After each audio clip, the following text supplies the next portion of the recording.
خوف خدا عشق مصطفیٰ، علم و عمل اصلاح معاشرہ، فقہ شریعت و طریقت کا ہے مجموعہ مدنی مذاکرہ، مدنی مذاکرہ، مدنی مذاکرہ۔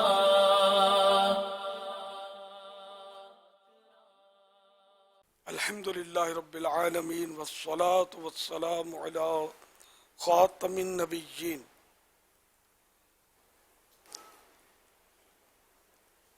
اما بعد فاعوذ باللہ من الشیطان الرجیم، بسم اللہ الرحمن الرحیم۔ الصلاة والسلام علیک یا رسول اللہ وعلی آلک واصحابک یا حبیب اللہ۔ الصلاة والسلام علیک یا نبی اللہ وعلی آلک واصحابک یا نور اللہ۔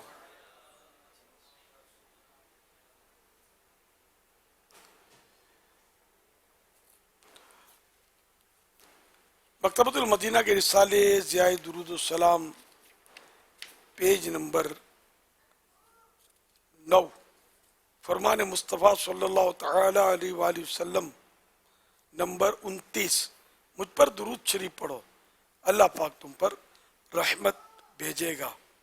صلو علی الحبیب صلی اللہ علی محمد۔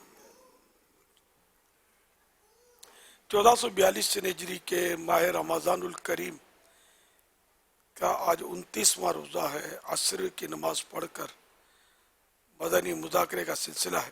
آپ سوالات کیجئے، ہر سوال کا جواب وہ بھی بالصواب یعنی درست دے پاؤں یہ ضروری نہیں، بن پڑا تو عرض کرنے کی کوشش کی جائے گی، بھول کرتا پائیں فوراً میری اصلاح فرمائیں۔ مجھے آئیں بائیں شائع کرتا اپنے موقع پر بلا وجہ اڑتا نہیں، شکریہ کے ساتھ رجوع کرتا پائیں گے انشاءاللہ الکریم۔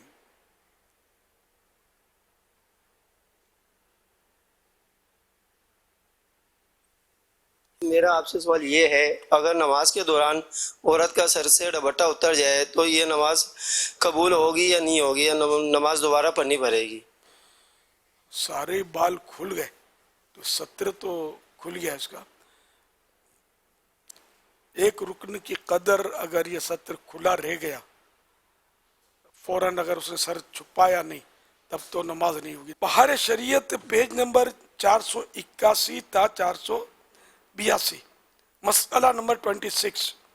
جن اعضاء کا ستر فرض ہے یعنی چھپانا فرض ہے، ان میں کوئی عضو یعنی کوئی پارٹ آف باڈی چوتھائی یعنی 1/4 سے کم کھل گیا، نماز ہو گئی۔ اور اگر چوتھائی یعنی 1/4 پارٹ آف باڈی کھل گیا اور فوراً چھپا لیا جب بھی ہو گئی، اور اگر بقدر ایک رکن یعنی 3 مرتبہ سبحان اللہ، 3 مرتبہ سبحان اللہ کہنے کے کھلا رہا، یا بالقصد یعنی ارادتاً جان بوجھ کر کھولا، اگر جو فوراً چھپا لیا نماز جاتی رہی۔ صلو علی الحبیب صلی اللہ علی محمد۔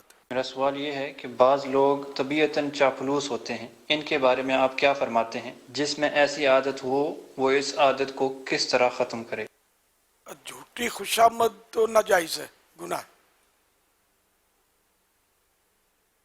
اور اگر کوئی ہے مطلب یعنی کہ نرم گفتگو کرتا ہے، میٹھا بولتا ہے، جس میں کوئی دھوکہ نہیں ہے، جھوٹی تعریف نہیں ہے، جھوٹا مبالغہ نہیں ہے، تو وہ ایک الگ صورت ہے، اور اچھے اخلاق سے ملتا ہے تو یہ تو اچھا انداز ہے۔ جیسی گفتگو اور جیسا موقع اور جس کے ساتھ میٹھی گفتگو کی اور اسی کے مطابق حکم متعین ہوگا۔ لیکن وہ جیسے آپ کہہ رہے ہیں شاید جھوٹی خوشامد کی بعض لوگوں کی عادت ہوتی ہے کہ بالکل یعنی وہ دھنی کے پیڑ پہ چڑھا دیتے ہیں کہ گرے تو پھر دھنیا کا پیڑ ویسے یوں بولتے ہیں دھنیا کا پیڑ ہوتا نہیں ہے، پودا ہوتا ہے اتنے اتنے دھنیا پورا ہی اکھڑ جاتا ہے جو دھنیا ہم کھاتے ہوں. تو یہ ہوتی ہے عادت، کسی کو اتنا چڑھا دیتے ہیں کہ ایسی جھوٹی تعریفیں کرتے ہیں. جیسے مجھے بھی یاد آ رہا ہے کہ ایک صاحب تھے مجھے کہتے تھے، وہ جوانی کی بات کر رہا ہوں اپنی، جب نور مسجد امامت کرتا تھا، وہ جھوٹی تعریف کی میں مثال دے رہا ہوں اپنے اوپر. میں سمجھتا تھا کہ مطلب آپ کے گھر میں جب لائٹ چلی جاتی ہوگی آپ کی امی کو تو وہ لالٹین یا چراغ روشن کرنے کی ضرورت ہی نہیں پڑتی ہوگی، یعنی مطلب آپ کے اندر سے روشنی اتنی نکلتی ہوگی کہ وہ گھر اجالا ہو جاتا ہو. تو میں سمجھتا تھا مطلب کہ مطلب تو یہ واقعی جھوٹی تعریف. اسی طرح اور بھی دیکھیں کہ وہ دنیاوی اعتبار سے کسی کو بول دیں گے تو فلاں ہیرو لگتا ہے، تو پھر وہ آئینہ توڑ دے بیچارہ، گھس جائے اندر کہ لگتا ہوں کہ نہیں لگتا ہوں. تو اس طرح کی جھوٹی تعریفیں یہ ظاہر ہے گناہوں بری جھوٹی تعریف. اور پھر منہ پھیر کے ہنستے بھی ہوں کہ میں نے کیسا الو بنایا اس کو. لیکن سر کہ بعض اوقات آدمی مروت پہ بولتا نہیں، اس کا مطلب یہ نہیں ہے کہ سمجھتا بھی نہیں ہے کہ تم کیا بنا رہے ہو. تو ایسی جھوٹی تعریف کی جو واقعی جھوٹی ہے اور یہ خوشامد ہے کسی کو نہیں کرنی چاہیے، تو گناہ کا کام ہے.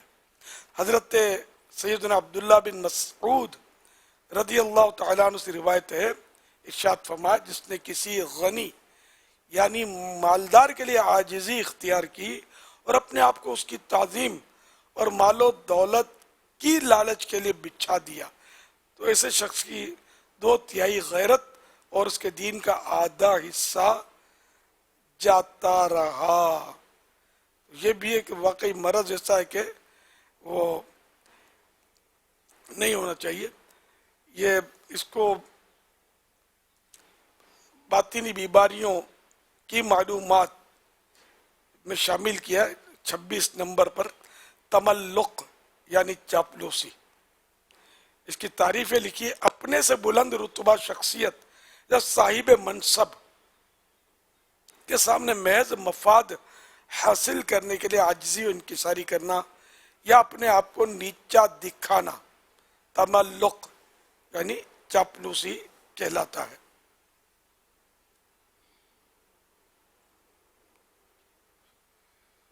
تو ہے یہ بہرحال ایک مہلک مرض ہے. اللہ پاک کے پیارے حبیب صلی اللہ علیہ وسلم فرماتے ہیں خوشامد کرنا مومن کے اخلاق میں سے نہیں ہے، مگر علم حاصل کرنے کے لیے خوشامد کر سکتا ہے، مگر وہی خوشامد ہے کہ جو جائز ہو اور شریعت کے دائرے کے اندر رہتے ہوئے کی جائے. صلو علی الحبیب صلی اللہ تعالی علی محمد. کیا کسی کو دیکھ کر ہم یہ کہہ سکتے ہیں کہ یہ خوشامد کر رہا ہے یا چاپلوسی کر رہا ہے یا یہ کر رہا ہے؟ کیونکہ یہ آپ کی باتوں سے لگا ہے کہ یہ تو بہت انٹرنل ایک پرابلم ہے، اندر کا مسئلہ ہے. یہ کہ بعض اوقات جیسے میں نے آپ کو مثال دی نا، تو وہ ایک واضح ہے کہ مطلب وہ بالکل ہی لوگ اندھی چلا رہے ہوتے ہیں. بعض اوقات ایسی ایسی باتیں کر رہے ہوتے ہیں کہ آپ بچہ بھی سمجھ جائے کہ یہ مطلب ایسے ہی پھینک رہا ہے. پارٹیوں کو بھی پتہ ہوتا ہے، جیسے کہ پارٹیوں کے پاس لوگ جاتے ہیں نا، چھوٹی سطح کے لوگ، چاہے چندہ لینے کے لیے یا تو وہ سمجھ رہے ہوتے ہیں کہ یہ میرے پاس نہیں آیا، میرے پیسوں کے پاس آیا. جس دن پیسے نہیں ہوں گے یہ چاہے مولا نہ ہو چاہے منڈا نہ ہو میری گلی میں سے نہیں گزرے گا، یہ سمجھتے ہوتے ہیں. اسی طرح وزراء، ایم این اے، ایم پی اے یا جو بھی یہ بڑی سطح کے یہ سمجھدار لوگ ہوتے ہیں، یہ ویسے سیٹیں نہیں ملتی، کسی ماما مار کا آدمی کو سیٹ نہیں ملتی، یہ بہت پہنچے ہوئے ہوتے ہیں. تو ان کے پاس جب ہم جیسے لوگ جاتے ہوتے ہیں نا اپنے کام نکلوانے کے لیے، یہ سب سمجھتے ہوں گے کہ یہ کیوں آئے ہیں. لیکن یہ ان کا ایک وقار ہوتا ہے، مباح ہوتا ہے کہ یہ ہم کو اظہار نہیں کرتے کہ میں سب سمجھتا ہوں. آپ جو اس طرح کی باتیں کر رہے ہیں نا، انہیں اختیار سے زیادہ باتیں بھی بعض اوقات کی جاتی ہوں گی کہ آپ تو جو چاہیں، آپ تو چاہیں تو ابھی وزیر اعظم کو فون کر دیں گے تو ہمارا کام ہو جائے گا. تو یہ بھی سمجھتے ہوں گے یار کتنے دن سے میں فون کی کوشش کر رہا ہوں، سورس لگا رہا ہوں کہ وزیر اعظم سے بات ہو، یا بات ہو نہیں پا رہی، اور یہ میرے کو خواہ یہ کر رہا ہے. مگر یہ اپنا موبائل رکھے گا، یہ بولے گا نہیں کہ میں فون نہیں کر سکتا ہوں. ارے وزیر اعظم کو فارغ تھوڑی بیٹھا ہوتا ہے کہ وہ جتنے بھی عہدیدار ہیں ملک کے سب کے لیے یہ آن لائن ہو، وہ فوراً بات ہو جائے، یہ ضروری نہیں ہے. تو بہرحال یہ کہ خوشامدیں ہم کر رہے ہوتے ہیں لوگوں کی، تو یہ سمجھتے ہوتے ہیں یہ کیوں کرتے ہیں، کیوں ہمارے پاس آتے ہیں، کیوں چکر کاٹتے ہیں، کیوں ہم سے ٹائم مانگتے ہیں. تو اس لیے ہم کو بھی مطلب شریعت کے دائرے میں رہ کر ہی بات کرنی ہے، اور شریعت کے دائرے میں ہی رہ کر آنا جانا کرنا ہے، ورنہ اس پر بھی امپریشن خراب پڑے گا، اور شرن بھی ظاہر ہے کہ اگر گناہ کیا تو گناہ گار ہوں گے. صلو علی الحبیب صلی اللہ تعالی علی محمد. مولانا الیاس قادری صاحب سے ایک سوال بھی ہے کہ آپ کی نظر میں اسلامی کیلنڈر کے مطابق سب سے افضل مہینہ کون سا مہینہ ہے؟ کیونکہ کچھ لوگ ربیع الاول کو افضل مہینہ کہتے ہیں، کچھ رمضان المبارک کو کہتے ہیں. اگر وہ مناسب سمجھے تو اس کا جواب دے دیں. حرمت والے 4 مہینے قرآن کریم میں بیان ہوئے ہیں، وہ رجب، ذی الحج اور محرم، یہ تو 4 مہینے حرمت والے. رمضان کے اپنے فضائل ہیں کہ اس میں قرآن کریم نازل ہوا اور بہت رحمتیں ہیں، برکتیں ہیں. اور ربیع الاول میں وہ آئے کہ جن کے صدقے میں رمضان ملا اور قرآن ملا اور رحمان کا عرفان ملا عز و جل. تو یوں مطلب ربیع الاول شریف کی اہمیت بھی اپنی جگہ پر بہت زیادہ ہے کہ ربیع الاول شریف میں جو آئے وہ نہ آتے تو کائنات میں کچھ بھی نہ ہوتا. محمد کی جلوہ نمائی نہ ہوتی تو دارین میں خوش نمائی نہ ہوتی. خدا اگر محمد کو پیدا نہ کرتا، خدا کی قسم خدا کی خدائی نہ ہوتی صلی اللہ علیہ وسلم. خدائی سے مرادیاں یہ بادشاہ تھا، یعنی خدا ہی نہ ہوتا یہ مراد نہیں ہے، نعوذ باللہ. تو یہ کہ پھر اعلیٰ حضرت کا بھی ایک شعر ہے، وہ جو نہ تھے تو کچھ نہ تھا، وہ جو نہ ہو تو کچھ نہ ہو. جان ہے یہ جہان کی، جان ہے تو جہان ہے. تو یہ ہے تو رمضان ہے، یہ ہے تو ساری بہاریں. سرکار صلی اللہ علیہ وسلم کے دم قدم سے ساری بہاریں ہیں. اب آپ نے پوچھا کہ آپ کے نزدیک کون سا افضل ہے، تو میں کیا ہوتا ہوں؟ میرے نزدیک تو وہ دن افضل ہے کہ جس پورے دن میں کوئی گناہ نہ ہو اور نیکیاں ہوں. اب ایسا کوئی دن میں نے گزارا ہو میرے علم میں نہیں ہے. اللہ کرے ایسا دن بھی نصیب ہو جائے کہ جس میں کوئی گناہ ہی نہ ہو، غفلت ہی نہ ہو، بس ہر وقت اللہ اللہ ہوتا رہے، اور جو بھی ہو سونا جاگنا سب اللہ کی رضا کے عین مطابق ہو، عین سنت و شریعت کے مطابق ہو. اب یہ کہ فائنل طور پر کون سا مہینہ افضل ہے، مفتی صاحب سے پوچھتے ہیں. اس میں اصل تو یہ ہے کہ جو آپ نے بیان فرمائی ہے تفصیل وہ بہت احسن ہے، اور بعض علماء نے اس کو ذکر بھی کیا ہے کہ فضیلت کے اعتبار سے دیکھا جائے تو وہ رات کہ جس میں وہ ہستی آئی کہ جن پہ قرآن نازل ہوا، تو با اعتبار فضیلت کے یہ شب قدر سے بھی بہتر ہے. اب رہا یہ کہ پورے مہینے کے اعتبار سے تو ظاہر ہے کہ حرمت والے مہینوں کا تذکرہ یہ قرآن پاک میں کیا گیا، ان کی اپنی ایک اہمیت ہے، لیکن رمضان کی بھی ایک جدا گانا حیثیت ہے، جدا گانا اہمیت ہے. اگرچہ کہ اس کو حرمت والے مہینوں کے اندر شمار نہیں کیا گیا، لیکن اس کے اندر گناہ کی شدت کا بڑھنا یہ بھی ہے اور نیکیوں کا بڑھ جانا یہ بھی ہے. البتہ علماء نے یہ ذکر فرمایا ہے کہ جو میں نے پڑھا ہے تو وہ یہ ہے کہ یوں آپس میں گفتگو ہے کہ رمضان کے جو آخری 10 دن ہیں وہ یا ذی الحجہ کے جو ابتدائی 10 دن ہیں وہ، ان میں کون افضل ہے؟ تو بعض نے یہ ارشاد فرمایا کہ رمضان کے وہ 10 دن افضل ہیں، اور بعض نے یہ ارشاد فرمایا کہ ذی الحجہ کے پہلے 10 دن. تو ان دونوں میں پھر مناسبت یہ بیان کی گئی کہ جو ذی الحجہ کے دن ہیں، یعنی دن کا جو وقت ہے وہ رمضان کے دنوں سے افضل ہے، اور رمضان کی جو آخری راتیں ہیں وہ ذی الحجہ کی راتوں سے افضل ہیں کہ ان کے اندر شب قدر ہوتی ہے اور اس کے اندر حج ادا کیا جاتا ہے دن کے اندر ذی الحجہ کی. تو یوں آپس میں مناسبت علماء نے بیان فرمائی ہے. اگر قدر دانی تو ہر شب قدرست،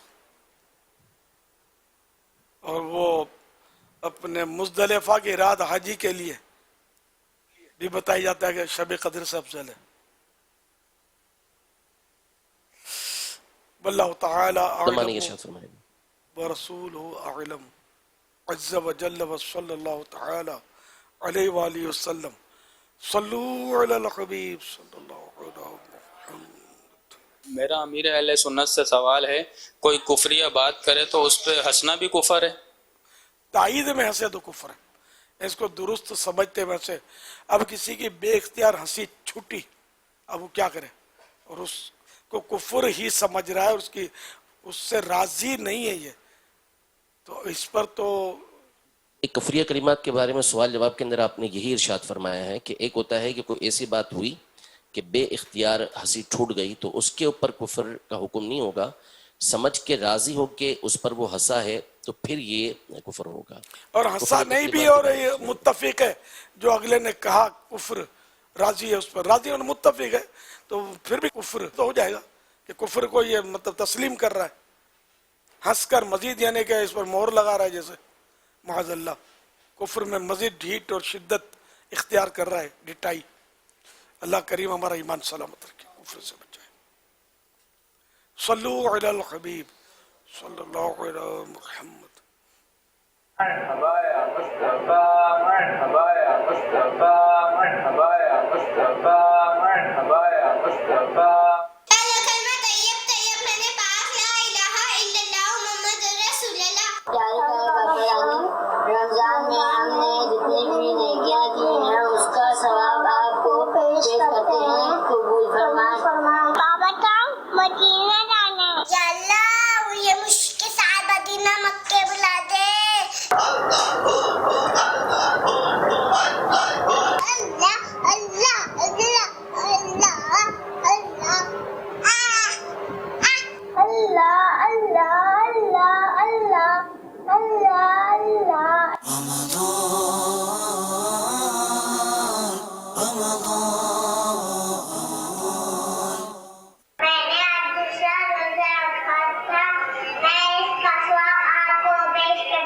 پاپا جان آج میں نے دوسرا روزہ رکھا ہے، آپ میرے اور میرے گھر والوں کے لیے دعا فرما دیجیے. آج میرا پہلا روزہ ہے، ابو اور امی کا دعا کریتا.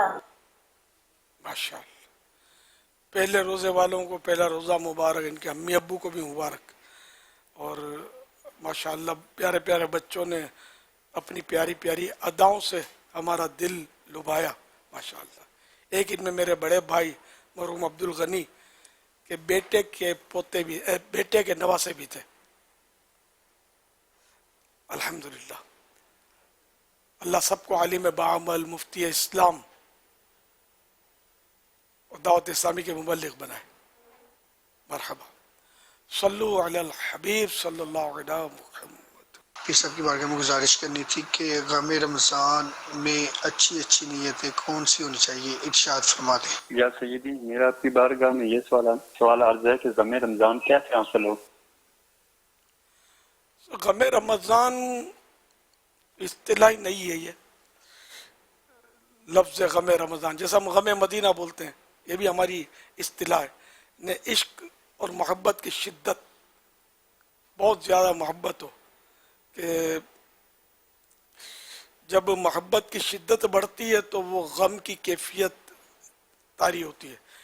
جس سے کہ علامہ امام بوصیری رحمۃ اللہ علیہ فرماتے ہیں، نعم سرا طیف من احوا فارقنی والحب یعترض اللذات بالعلمی. جی ہاں، مجھے کسی کی یاد آ گئی ہے اور محبت لذتوں کو غم سے بدل دیتی ہے. تو یہ کہ محبت کی جب شدت ہوگی تو ایسی کیفیت ہوتی ہے. تو یہ فیضان رمضان میں بھی یہ کافی ہے کہ الوداع ماہ رمضان کے تعلق سے، غم کا اظہار کرنے کے تعلق سے کوئی نیتیں ہیں. تو الوداع کے تعلق سے نیتیں ہیں کہ اللہ اور رسول کی محبت اس سے بڑھتی ہے الوداع ماہ رمضان سے، اور دل میں رمضان شریف کا بھی عشق بڑھتا ہے. تو میں اس سے مزید اپنا عشق بڑھاؤں گا کہ میں غم مناؤں گا یا الوداع پڑھوں گا، نیکیوں میں اس سے رغبت حاصل کروں گا، گناہوں سے بچنے کا ذہن بناؤں گا.